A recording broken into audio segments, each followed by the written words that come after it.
Happening Fight Week Show fans, Fight Week Show people, thank you so much for joining us today. And look who we have back on the show. We have Queen of the South, Kate Bacik. How you doing, man? Hey, what going? How's it going? No, everything's blessed, man. It's so good. It's so Good good to hear. to have you back on the Yeah, show. thanks for having me back. Yeah, man. It's fantastic to have you back on the show, man. We know that you have a fight with Cage Warriors coming up. Let's get straight into that before everything else, because really and truly is one of the main reasons why we have you back on here to talk about your upcoming bout. How did it come about with the whole Cage Warriors promotion? Them contacting you, reaching out to you. How did that come about, and the opponents as well? I mean, this particular fight has been offered to me before. I think after Fight Star in November, obviously didn't happen. I got offered that fight, but obviously it's a bantamweight, so I was like, well, it's not really my weight class. And I was kind of like, man, I don't know. I just had like a tough weight cut, tough cram, and obviously the Fight Star fight didn't happen. So I was like, I don't know, let me wait for something at flyweight. And obviously, as I was waiting, I realized that it's probably going to wait for a little bit longer. Yeah. I also signed with a new management. I started working with Carl Messon, and he straight away, like, literally within 2 days of signing with him, he came to me and he said he's got, a certain number of fights, different shows, different dates, and this was the soonest. If I didn't take this one, I'd fight in April, and I kind of thought to myself that's too much of a wait. Like, I'm impatient, and I thought, fuck it, like I used to fight at bantamweight when I was amateur. I can do it again. Like, I might be small for the weight class, but it doesn't mean I'm not gonna bring full smoke. Yeah, 100%. We expect that as well. Obviously, with your experience and even your experience with like past sparring partners, sparring with big guys, and using that experience and the strength that you develop from doing that with those guys and just dominating all these females that you've had fights with. So not just big guys, with like since the start at BTT, like we've got loads of women here, and some of them are big girls too. So it's not just big guys, Yes, there you go. Obviously, there's disappointment with with your last fight being cancelled. You had a fight scheduled for the 19th of November last year, and it was a fight that obviously you was looking forward to as well. It got cancelled. How do you mentally get over something like that when you've prepared so much for it? You was looking forward to it so much. I mean, it's not even that it was meant to be the best fight of my life or anything like that. Like, no disrespect to Jenny, but I didn't feel like she was a super challenging opponent. So it's just a fight to kind of stay active, but I've put so much work into the camp, and as I said, I had a tough weight cut because I started working with a nutritionist I've never worked with before, and things kind of didn't go well, and in the end I was on my own just cutting weight for like 20 hours non-stop, like over 9 hours in baths and then 3 hours in sauna, and I'm just like not sweating at all. It was a nightmare.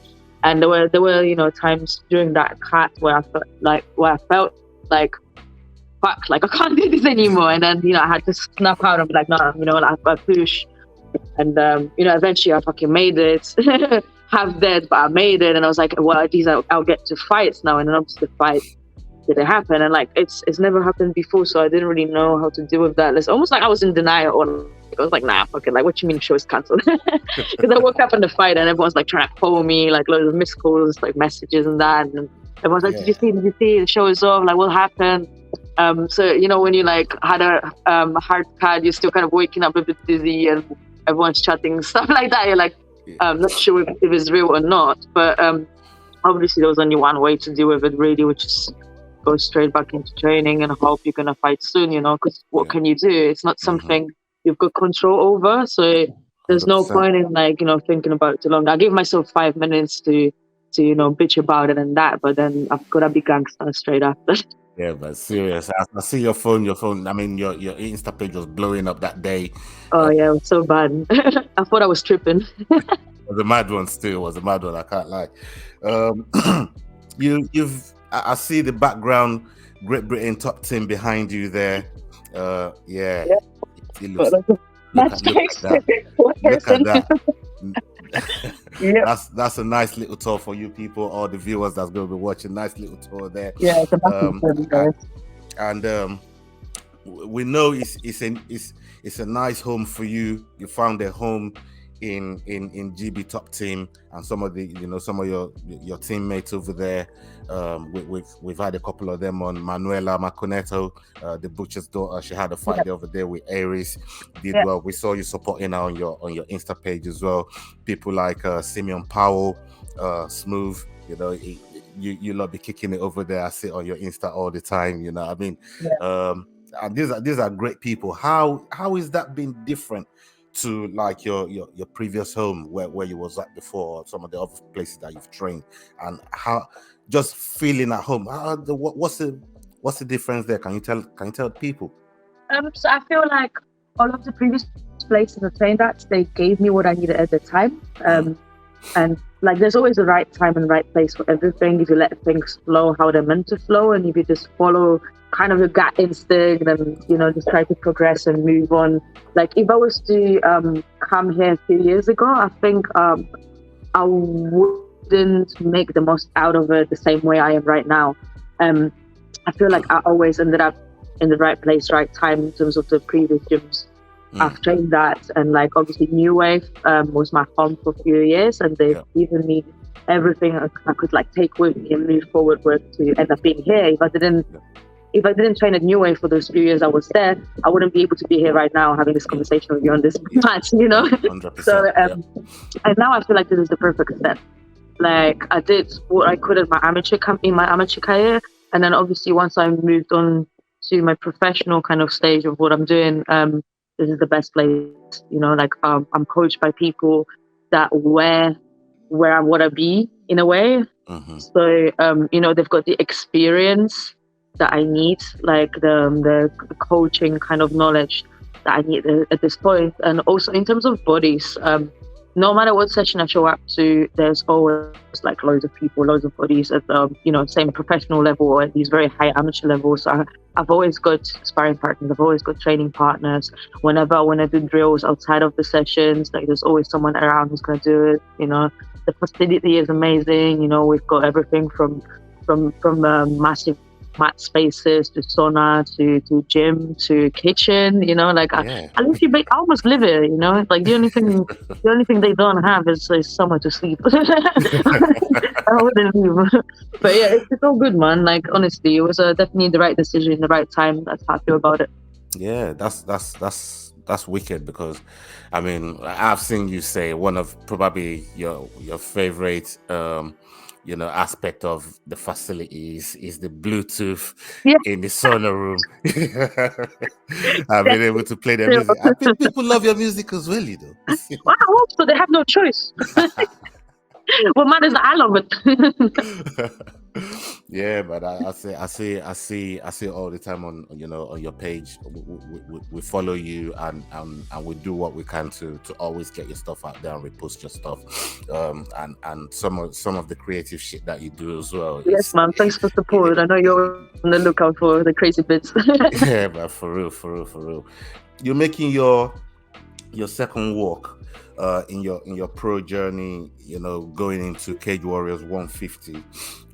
How do you feel your journey would probably have been different if lockdown didn't happen, as you was just entering into the sport? Do you think the journey would have been? How do you think it might have been different? I'm not sure. No, it's hard to say. It's hard to be like, well, what if and this and that.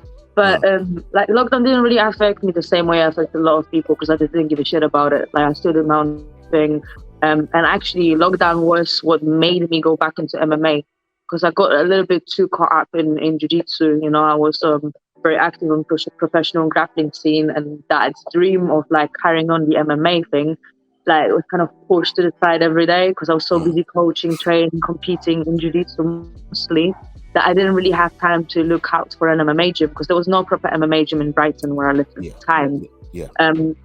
So it quickly became to be like almost 2 years where I didn't almost do any MMA. I'd only like train my students, spar with them, but it wasn't the same, you know. And then because lockdown happened, I suddenly didn't have to coach, and I had all this extra time. Obviously, the jiu-jitsu competitions were not really happening either. So were the shows. So in the end, you know, that's what made me go into MMA, and finally get back into it. So if anything, lockdown actually helped me get back on the right path. Yeah, man. I want to congratulate you on signing your deal with HD Management. You know, this was something that you announced on your page as well. When you announced it. How do you feel they're gonna help your career? You know, go in the right trajectory. I finding you the right fights. I finding you the right pace, the right promotions. What are they bringing to the table for you? As I said, Karo is an amazing person and he's very professional, and I trust in his experience and expertise. You know, his CV speaks for itself. Like you just look at the fighters he's got signed and the fighters he's been working with for time, and you know that they wouldn't be with him if he wasn't good. You see the deals he's getting for them, and you know, it takes one conversation with him as well just to see how professional he is, and he's always there for me. He's helped me a few times already. You know, I've only been working with him for a very short period of time, and he's sorted me fights straight away. You know, whatever I need, he's always there for me. Very professional. We've got a plan, you know, for this year, for the next 5 years, 3 years, 5 years, whatever. You know, we kind of have outlook on what we want to do, where we want to take it, which is really good, and that's kind of what I need, this level of support. So I fully trust him. That is going to help me, you know, take my career to where I'd like to take it myself, you know. Yeah, man, fantastic. you being a coach as well as being coached is something that, you know, you put out there with pride. It's something that you do with pride, and you've built up a nice you know, campus students, if you like. From what I've heard you say about, you know, you coaching, it's quite a mixed class, inclusive sort of class. You don't like to just have like female only class. How's that going right now, and how does that fit into your regular schedule of training for fight itself? Is it difficult to juggle? How are you finding it? So at the moment, I kind of moved away from coaching group classes because I just found it really hard to commute between the gyms whilst having like 3, 4, 5 sessions a day.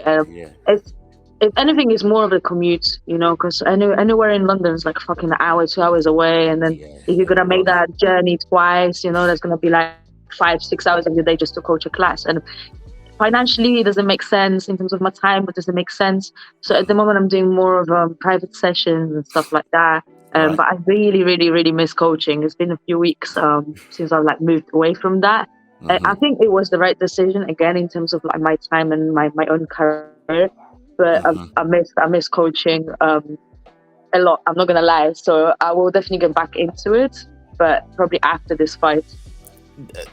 The segue from that is, now that you have that much to, obviously, like you said, financially and just the time aspect and the time consuming aspect of it, how is that now that added to, you know, to your own giving more time to yourself? Do you, because I know you're a very well-rounded fighter when it comes to, you know, striking, grappling, even freestyle wrestling, as you said, but with having this time to you know, from moving away from coaching and having that extra time to yourself, does it give you more time to add extra skill level to your, you know, to your toolbox, to, you know, some of the things that you probably haven't, you know about them, but you're not that good at them? Are you having time to sharpen those tools and adding them to your toolbox?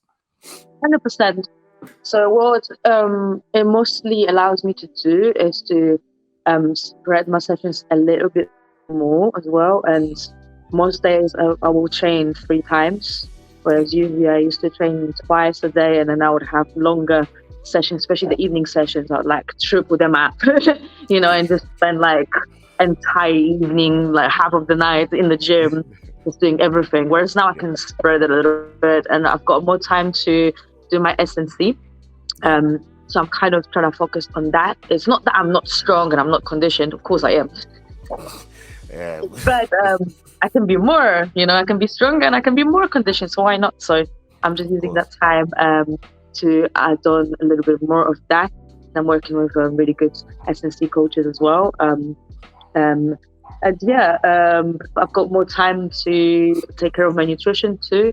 I'm working with a new nutritionist who's great. Yeah. And it's the first time in my career when I'm eating loads and I'm eating very often throughout the day. I don't feel hunger. I feel like I'm finally adequately fueled for the first time.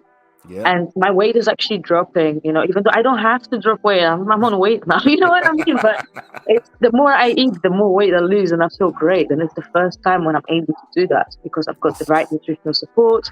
We've got the kitchen in the gym, so I can that's always cook my incredible. meals. I can always prep them. It's very convenient. So Yeah. definitely having this extra time, it gives me comfort of being able to take care of my training and my recovery better. Yeah, man. That's incredible, man. Incredible. We know the sport you're in, the business that you're in is crazy. It's so crazy, so unpredictable. But we know how much you love it. Yeah. And fighters can, as you know way more than me. You could be so prepared for a fight. You go in there and take a L, even though you did everything. The preparation was right, and you could take a fight on 5 days' notice. Go in there and blitz out your opponent and get out of there. It's just how crazy the sport you're in is.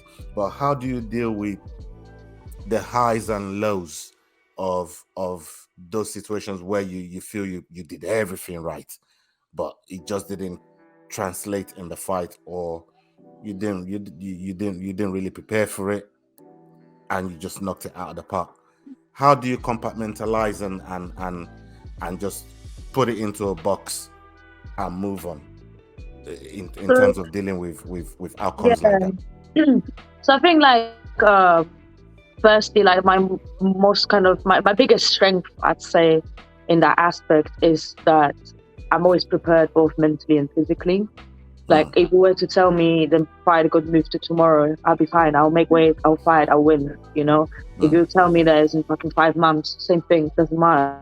mm. Like I'm always training. Like I'm always in camp. I just change certain specific things. But I don't allow myself, to take so much time off that I wouldn't feel ready for a fight. I Mm. don't allow myself to drift off mentally from the game too much to feel like, oh, I'm not really in it mentally. Yeah. I'm always prepared, so that's not a problem. And most of the fights that happened for me before, they were short notice fights anyways. So to have a full camp, it's almost like a luxury. So that's not really a problem. And then in terms of like winning or losing, of course, like in theory, I should win every single fight. Yeah. I'm working hard for it. I'm prepared for it. I'm prepared to fucking die in the cage. But shit happens, and like, sometimes it's down to judges. If you don't finish them, like sometimes even if you won the fight, you're gonna lose it. That's just the nature of the game, and you can't argue with that. Like it is what it is. If you're not able to finish them, you can't argue it. As I said previously on the last podcast. But it's how you deal with it. I do it for myself in the end of the day. Like I don't Yeah. care about what anyone else thinks about it. Like I can always learn from the experience, whether it was good or bad. So it Yeah. doesn't matter because either way, it's gonna add on to my game. It's gonna add on to my experience, and I'm gonna move forward having more rather than less, even if I lose. Like there's always lesson and some learning experience in it in a way. So just moving on, like no matter what happens. Yeah. Yeah. I hear you on that. Your next fight is on the 17th, coming up, against Awa Sow. Awa Sow, I Yeah. believe her name is. Um, how are you feeling about that fight now that is getting closer and closer? We're a matter of weeks out. Um, how you feeling about that fight, about your opponent? What what she could be bringing. And I know you're probably not that concerned, even though those will be down to your coaches. But you know, how do you see that fight, you know, playing out? And you know, I'm not saying give out your strategy on what you're gonna do, but you know, how do you see panning out? I'm super excited for it because obviously I haven't fought since like late August time, so it's been a while, and obviously I've been working my ass off to get back in there and show people my skills again. Especially I've stepped up again. You know, I'm always evolving. So I'm not the one to judge my opponents before I fight them, as I always say. I'm not gonna be talking shit on her game and all that. She's coming to my house. She's coming to London. I love fighting in London. I'm going to have my people here, my whole team. I've got 3 other of my teammates fighting on the same card. You know, we've got Wes, Nick, and Lonnie. Yeah. Amazing fights as well. I'm really looking forward to seeing them. They're smashing the training. So, you know, we're going to have a whole army there. And she's coming to London. I don't lose in London. I've never lost in London. It ain't going to happen. You know what I mean? But I want to show my well-rounded skills again. You know, she's coming to fight. She's coming off 2 losses. She's going to be hungry for it. I'm coming off a loss too. Whether it was an actual loss or not, whatever on the record is a loss. So I'm hungry to win too. So it's going to be a good fight. We're going to bring it in. You know, so it's the only female fight on the card as well. So, you know, we're there to show that, you know, female MMA, women's in MMA, like we can be exciting, we're well-rounded, we're aggressive. We're gonna bring that pressure and like we deserve the spot on that card, you know. I love it. I love that whole energy, that whole mentality that you bring into the card as well. And this is something that you've mentioned before in terms of like, you know, female fighter and the talent pool. You know, at least over here on home soil in the UK is really not that deep. So to really get fights, it's incredibly hard, and especially when you then get fights and then it gets called off for some reason, it's even more frustrating when that happens. So let's just hope, fingers crossed, you know, this happens for you. You go out there. To God of violence. We're praying for you, keeping everything crossed for you. That you know that this really happens for you.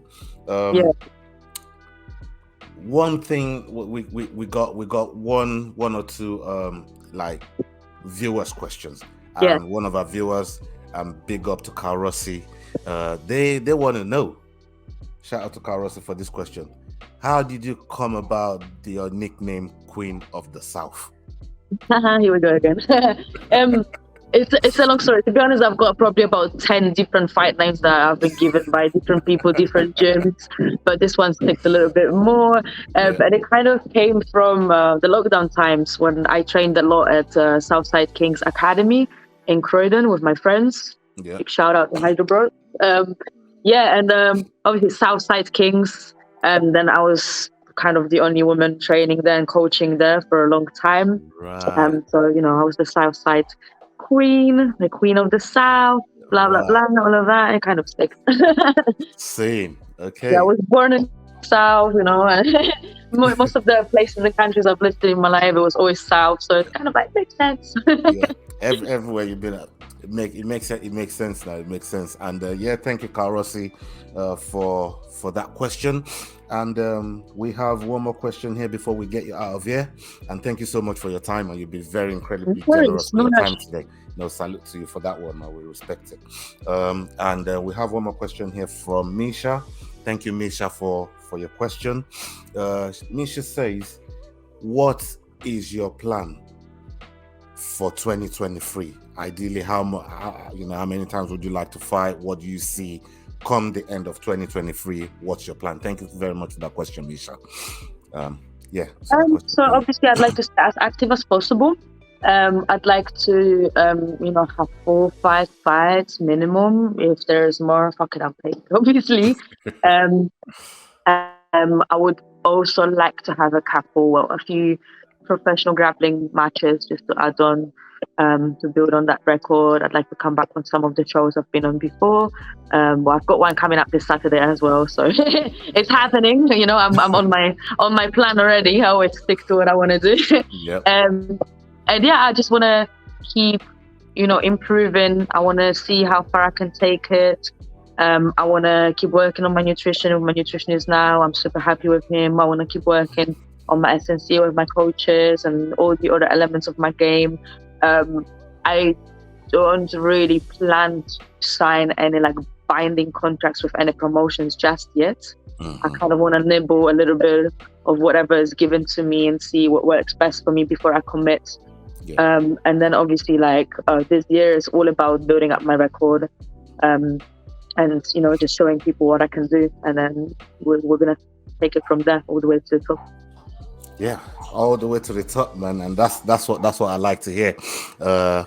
Look, you're an incredible person. You're an incredible athlete. You got fantastic personality, and that's why a lot of people fuck with you. Thank you. and we want to see the women's fight game, even elevate more than what it is. And you're one of the people that that keeps striving to put it on the map. And salute to you. I mentioned one of your teammates earlier on in Manuela, the butcher's daughter, and so many more. Molly Lindsay. There's shitloads of you that's trying to put this sport on the map for women, and it's great to see. And hopefully, Cage Warriors will probably have their own women's, whole card for just full of women, and that's eventually where we'd like to get to. And you are one of the people that's working to make that happen. So thank you for what you're doing for the MMA community in that respect. And we're gonna wish you so much luck on your upcoming fight on the March 17th. People, stay tuned for that. It's going to be on UFC Fight Pass. Make sure you tune in, log that date into your diary. The Queen of the South is going to be throwing down, and we're going to be waiting for that victory lap. So as soon as we finish that fight there, you know what I mean? And make sure you watch it. Make sure you watch it, people. And up onto the next video, people. We are out. Salute to everybody that's joined us tonight, and thank you, Queen of the South, Kate. Thank you for having me back on. For joining us today, man. We really appreciate it. Salute. Big up. Yeah, man. Talk later. Hey guys, this is John Anik from the UFC. You're watching the Fight Week Show. Please subscribe. Not now, but right now. Subscribe to the Fight Week Show. We'll see you guys on the road soon.